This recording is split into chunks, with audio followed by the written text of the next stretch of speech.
Victoria filmmaker Brian Clement and creator of Frontline Films is a master of making horror movies on a shoestring budget. He's put out a movie a year for 7 years now and even starred in and directed his latest movie, Dark Paradox. He's also directed psychological zombie thrillers Meat Market 1, 2, and 3, Exhumed, a 3-part study of the undead, and many more. Well, generally what I'll do is I'll make a big stack of notes. I'll just write down all the ideas that I have, and eventually it'll sort of gel into a kind of a really vague story outline. And because I work a couple of day jobs, if I weren't working day jobs, I'm sure I could crank out 2 or 3 of these a year. But if it doesn't become tiresome, that's when I know it's a good idea and I should probably work with it. From there, I'll start to think about how realistic will it be on my budget level to find these locations, get these actors, get these performances. Can I actually get these people to do these crazy things that I'm thinking of? Would it be possible to shoot on a low budget stunt of somebody jumping from one building to another? Can I really pull this off?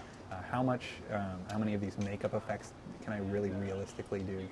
Most of the acting roles, except for the main ones, are unpaid. We do a lot of on-set effects with animatronic puppet type things, monster masks and makeup, that sort of thing.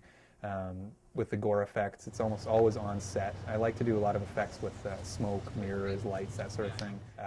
Also, what's very important is being able to work with next to nothing. I mean, I can provide a lot of supplies, but at the same time, they need to know that I have very little money, and they have to be able to work with just what we can scrape together. All the sort of again, the DIY attitude. That's very important. My name is Janine Tomini, and I worked on 2 movies with Brian Clement. I worked on the Meat Market 3 movie, and I also worked on Dark Paradox.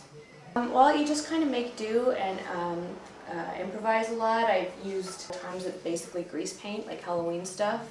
Use things like cotton batting to pull veins through, with just using kitchen-grade gelatin and adding food coloring into it to get an effect of rotting, sliding off flesh, that kind of thing. Coffee grounds mixed in give a really gross texture.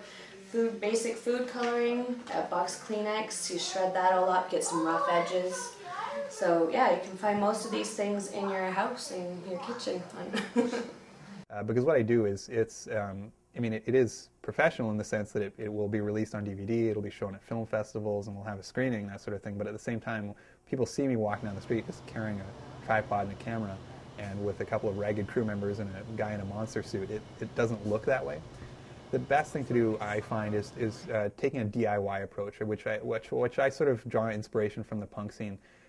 The idea that you don't need to rely on government agencies or business backing. Just get in there, get your hands dirty. No matter how sloppy it ends up looking, it's really a learning experience, just organizing things and putting it all together and getting everybody together and trying to make it all happen. I think that's the most important thing you can do.